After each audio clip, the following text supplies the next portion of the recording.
चिराग पासवान का ऐलान, चाचा पारस को नहीं मिलेगी एक भी सीट। हाजीपुर सीट को लेकर एनडीए में फंसा पेच, चाचा भतीजा दोनों अड़े। चिराग ने बीजेपी के सामने सीटों को लेकर रख दी कड़ी शर्त। बिहार की हाजीपुर सीट को लेकर एनडीए में घमासान मच गया है। चाचा भतीजा दोनों ही हाजीपुर से लड़ने की तैयारी कर रहे हैं। वैसे रामविलास पासवान की पत्नी रीमा पासवान भी अब संकेत दे रही हैं कि वो यहां से दावेदारी करने को तैयार है। मां की दावेदारी के आगे चिराग पीछे हटने को तैयार है, लेकिन चाचा पशुपति पारस अड़ गए हैं। दावा कर रहे हैं कि यह सीट उनकी सिटिंग सीट है। भाई ने उन्हें अपनी विरासत सौंपी थी, इसलिए भाई रामविलास पासवान की विरासत पर उनका ही अधिकार है। दल टूटकर जुड़ जाते हैं, लेकिन जब दिल टूट जाता है तो वो जुड़ नहीं पाता। पशुपति पारस ने साफ कर दिया है कि चिराग के साथ दोस्ती अब मुश्किल है। उन्होंने तो चिराग के एनडीए में आने पर ही सवाल उठा दिए हैं।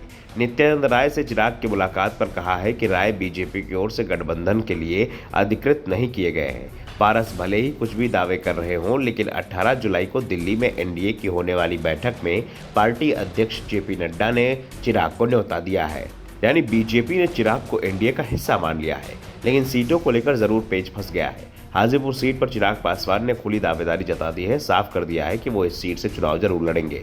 बीजेपी समर्थन करेगी तो एनडीए उम्मीदवार के रूप में लड़ेंगे, नहीं करेगी तो पार्टी के चुनाव चिन्ह पर लड़ेंगे।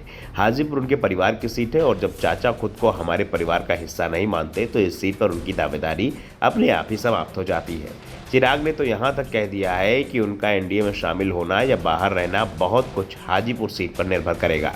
अगर बीजेपी ने उन्हें हाजीपुर सीट दी तो वो एनडीए में शामिल होंगे, नहीं तो पहले की तरह वो अपना रास्ता अलग रखेंगे। तो दूसरी ओर चिराग के चाचा पशुपति पारस तो चिराग पासवान को पहचानने से इनकार कर रहे हैं। जब उनसे चिराग की दावेदारी को लेकर सवाल किया गया तो पारस ने जवाब दिया कि चिराग पासवान है कौन। मैंने हाजीपुर से 2019 का लोकसभा चुनाव लड़ा। उस समय मेरे बड़े भाई रामविलास पासवान ने मुझसे हाजीपुर से लोकसभा का चुनाव लड़ने को कहा था और उन्होंने चिराग पासवान को जमुई चुनाव लड़ने को कहा था। चिराग 2 बार जमुई सीट से चुनाव जीत चुके हैं, लेकिन इस बार वो जमुई से लड़ने को तैयार नहीं है। आखिर 2 बार जीतने के बाद वो जमुई जाने को तैयार क्यों नहीं है? रामविलास पासवान को उन पर भरोसा नहीं था, इसलिए उन्होंने राजनीतिक विरासत मुझे सौंप दी। इसलिए मैं हाजीपुर से 2024 का लोकसभा चुनाव लड़ूंगा, ना कि वो का मतलब चिराग पासवान। क्योंकि पशुपति अपने मुंह से अब चिराग पासवान का नाम तक नहीं लेते हैं, और अगर कहीं लेते भी हैं तो तंज भरे अंदाज में ही लेते हैं। पारस ने दावा किया कि मेरा गठबंधन बीजेपी से, किसी और से नहीं। चिराग पासवान एनडीए का हिस्सा नहीं है। बीजेपी के शीर्ष नेतृत्व ने उन्हें एनडीए की बैठक में बुलाया था, लेकिन हम अपनी पार्टी की किसी भी सीट पर समझौता नहीं करेंगे। दूसरी ओर चिराग पासवान ने भी अब बीजेपी के साथ कड़ी सौदेबाजी शुरू कर दी है।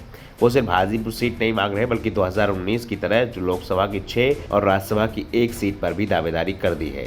यानी पशुपति पारस से सिर्फ हाजीपुर सीट ही नहीं, बल्कि उन्हें एलजेपी कोटे से भी 1 सीट देने को चिराग तैयार नहीं है। चिराग ने तो यहाँ तक शर्त रख दी है कि पशुपति पारस को पहले एनडीए से निकाला जाए, और अगर बीजेपी उन्हें एनडीए में रखती है तो अपने कोटे से सीट दे। एलजेपी के कोटे से सीट पर चिराग गुट ही चुनाव लड़ेगा। फिलहाल लोकसभा चुनाव के ऐलान में अभी 8 महीने का वक्त बचा हुआ है। ऐसे में चाचा भतीजे के बीच आने वाले समय में घमासान तय माना जा रहा है, जो बीजेपी के लिए मुश्किलें बढ़ा सकता है। Bureau report, the such India.